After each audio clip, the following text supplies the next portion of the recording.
নমস্কার বন্ধুরা, তোমরা কেমন আছো? আশা করি ভালো আছো। তো আজকের এই ভিডিওতে তোমাদের যে ত্রিপুরার লেজিসলেটিভ অ্যাসেম্বলি থেকে যে গ্রুপ সি এবং গ্রুপ ডি পোস্ট নিয়ে রিক্রুটমেন্ট এসেছে, তো এই রিক্রুটমেন্ট গুলির লাস্ট ডেটটা তোমাদের আবার রিমাইন্ড করিয়ে দেওয়ার চেষ্টা করব এই ভিডিওতে। এবং তোমাদের যে বিভিন্ন কোশ্চেন রয়েছে সেই কোশ্চেনগুলি সলভ করার চেষ্টা করব, ঠিক আছে? তো আজকের ভিডিওটা তোমরা দেখতে থাকো। আর তোমাদের যে লাস্ট লাস্ট ডেট রয়েছে এবং তোমরা ফর্ম ফিল আপ নিয়ে যে বিভিন্ন কোশ্চেন রয়েছে ফর্ম ফিল আপ কিভাবে করবে, তো দেখতে থাকো ভিডিওটা। আশা করি তোমাদের হেল্পফুল হবে। তো দেখো, প্রথমে আগে আমি লাস্ট ডেটটা দেখিয়ে দিই। স্ক্রিনে থাকা নোটিশটাতে দেখো তোমাদের লাস্ট ডেটটা কি রয়েছে। তোমাদের লাস্ট ডেটটা ৮ ফেব্রুয়ারি ২০২৬। তোমাদের প্রথমে এই লাস্ট ডেটটা ছিল ২৪ জানুয়ারি ২০২৬। পরবর্তী সময়ে তোমাদের ডেটটা এক্সটেন্ড করা হয়েছিল ৮/২/২০২৬ পর্যন্ত তোমাদের ডেটটা বাড়ানো হয়েছিল। তো আজকে হচ্ছে তোমাদের ৭ ফেব্রুয়ারি, অর্থাৎ তোমাদের আগামীকাল ৫টা PM পর্যন্ত তোমাদের টাইম আছে এটা ফিল আপ করার, ঠিক আছে? তো তোমরা আজকের মধ্যেই চেষ্টা করবে তোমরা এই ফর্ম ফিল আপটা করে নেওয়ার। কারণ ওয়েবসাইট ডাউন হয়ে যেতে পারে, ঠিক আছে? প্রবলেম হতে পারে, ঠিক আছে? তো তার জন্য বলছি আজকে এর মধ্যে তোমরা চেষ্টা করবে ফর্ম ফিল আপটা করে নেওয়ার। ফর্ম ফিল আপের সম্পূর্ণ প্রসেস ভিডিওটা আমি দিয়ে দিয়েছিলাম, আপলোড করে দিয়েছিলাম চ্যানেলটাতে। তো তোমরা দেখে নেবে, ভিডিওটার লিংক আমি এই ভিডিওটার ডেসক্রিপশনে দিয়ে দেব। ঠিক আছে? তো তোমরা দেখে নেবে, দেখে তোমরা ফর্ম ফিল আপটা করে নেবে। ঠিক আছে? এখন তোমাদের অনেকেরই কোয়েশ্চেন থাকে যে তোমাদের পোস্টের কত পেমেন্ট করতে হবে? ঠিক আছে? তোমরা যে এপ্লাই করছো তোমাদের কত পেমেন্ট করতে হবে? তোমরা যদি গ্রুপ সি এবং গ্রুপ ডি আ নোটিশগুলি দেখো তাহলে তো কিন্তু তোমরা পোস্ট ওয়াইজ ফিসটা দেখতে পারবে। আমি দেখিয়ে দিচ্ছি। তো আমি গ্রুপ সির নোটিশটা ওপেন করলাম। ঠিক আছে? এই ওপেন করার পর তোমরা দেখতে পারবে প্রত্যেকটা পোস্টের জন্য, যেমন ১ম এ রয়েছে জুনিয়র রিপোর্টার। ঠিক আছে? এখানে তোমাদের সেলারিটা দেওয়া আছে, পে স্ট্রাকচার, তারপরে এলিজিবিলিটি ক্রাইটেরিয়া দেওয়া আছে, এজ লিমিট দেওয়া আছে এবং ফিসটা দেওয়া আছে। ঠিক আছে? প্রত্যেকটা পোস্টের জন্য এইভাবে সেম ভাবে দেওয়া আছে এবং ১ম এ কিন্তু তোমাদের ভ্যাকেন্সিটা দেওয়া আছে। এখানে তোমরা অনেকে কোয়েশ্চেন করছিলে যে পোস্ট ওয়াইজ তোমাদের কত পেমেন্ট করতে হবে। ঠিক আছে? এখানে কিন্তু পোস্ট ওয়াইজ লেখা আছে, নোটিশগুলিতে লেখা আছে। এখানে ১ম এ যে জুনিয়র রিপোর্টার রয়েছে এটার ইউআর এর জন্য রয়েছে ৳৪০০ করে। তোমরা দেখতে পাচ্ছ নোটিশটাতে, এবং এসসি বা এসটি ক্যান্ডিডেটের জন্য রয়েছে ৳২০০ করে। ঠিক আছে? এখানে ওবিসি বা ইডব্লিউএস ক্যান্ডিডেটরা কিন্তু তোমাদের ইউআর হিসেবে ধরা হবে। তো তোমরা তোমাদের ৳৪০০ পেমেন্ট করতে হবে। ঠিক আছে? এইভাবে প্রত্যেকটা পোস্টের জন্য কিন্তু তোমাদের ফিসটা এবং ডিটেইলস গুলি দেওয়া আছে।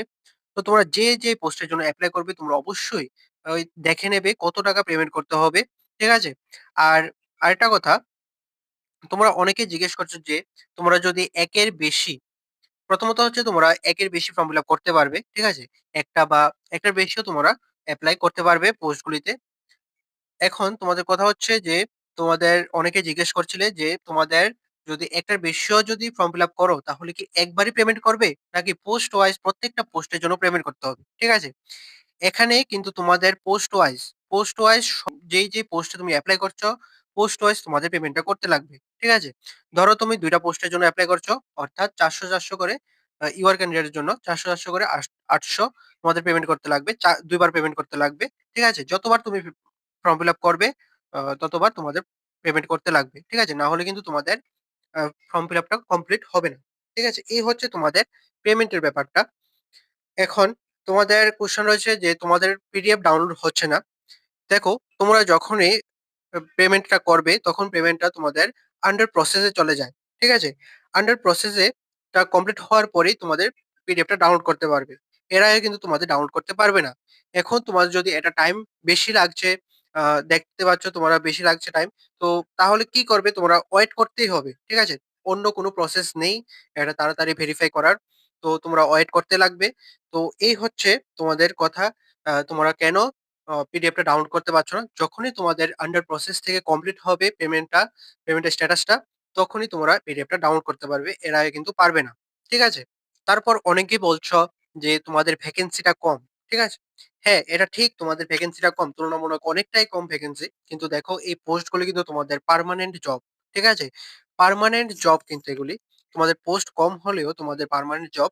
এই পোস্টগুলিতে তোমরা যদি কোয়ালিফাই করে নাও তাহলে কিন্তু তোমাদের জবটা যাবে না। কারণ তোমাদের এটা পার্মানেন্ট জব, কন্ট্রাকচুয়াল না। ঠিক আছে? অনেক পোস্ট দেখবে তোমাদের প্রচুর ভ্যাকেন্সি থাকে কিন্তু সেগুলি কন্ট্রাকচুয়াল থাকে অনেক সময়। তো সেগুলি থেকে কম পোস্টে পার্মানেন্ট পোস্ট পাওয়া কিন্তু অনেকটাই ভালো।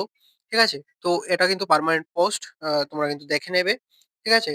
আর তোমরা আ যখন ডকুমেন্ট গুলি আপলোড করবে, ঠিক আছে? ডকুমেন্ট গুলি আপলোড করার যে ব্যাপারটা রয়েছে সেটা কিন্তু অনেকেই তোমরা বুঝতে পারছো না।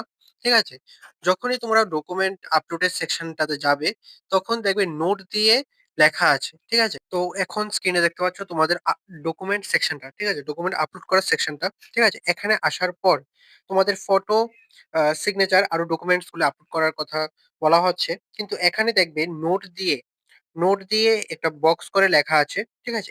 এটা হচ্ছে ইনস্ট্রাকশনস তোমরা কিভাবে ফটো আপলোড করবে বা ডকুমেন্টস আপলোড করবে। তো এটা বুঝতে পারলে। তো তোমাদের ফটো আর সিগনেচার আপলোড করার যে নোটটা দেওয়া আছে, এটাতে তোমাদের যে সাইজটা থাকতে লাগবে ফটোর, সেটা থাকতে লাগবে 50 থেকে 100 কেবির মধ্যে। ঠিক আছে? তোমরা এটাতে জেপিজি ফরম্যাটে আপলোড করতে পারবে। পিডিএফ করার কোনো দরকার নেই। এখানে জেপিজি ফরম্যাটে আপলোড করতে পারবে। তো এই সাইজটা মেইনটেইন করে তোমরা যদি আপলোড করো, তোমরা অবশ্যই আপলোড হবে। ঠিক আছে? অনেকেই জিজ্ঞেস করছো যে ডকুমেন্ট কেন আপলোড হচ্ছে না? তোমরা যদি সাইজটা মেইনটেইন করো এবং জেপিজি ফরম্যাটে আপলোড করো, তোমাদের অবশ্যই আপলোড হবে। এখন দেখো তোমাদের যে ডকুমেন্টস গুলি রয়েছে, ঠিক আছে? সেই ডকুমেন্টস গুলির কথা।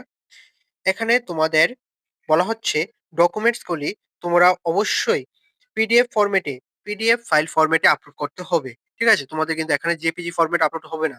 তো তোমাদের অবশ্যই পিডিএফ ফরম্যাট করতে হবে এবং এই পিডিএফ ফরম্যাট গুলি 400 কেবির মধ্যে থাকতে লাগবে। ঠিক আছে? 400 কেবির উপরে গেলে বা বেশি হলে তোমাদের কিন্তু এখানে আপলোড হবে না। তো এই যে সাইজটা রয়েছে, এই সাইজটা তোমরা মেইনটেইন করতে হবে ডকুমেন্ট গুলির ক্ষেত্রে পিডিএফ ফরম্যাট করে। ঠিক আছে? তাহলে তোমরা এখানে আপলোড করতে পারবে। আমি এটার সম্পূর্ণ প্রসেসের ভিডিওটা দিয়ে দিয়েছিলাম। আমি সেই ভিডিওটার লিংক ডেসক্রিপশনে দিয়ে দেব। তোমরা আজকে বা কালকের মধ্যে তোমরা ফর্ম ফিল আপটা করে নেবে। ঠিক আছে? এই ডকুমেন্টস এবং আ ফটোস গুলি আপলোড করার পর তোমাদের দেখবে এখানে save and continue for payment এই অপশনটা আসছে।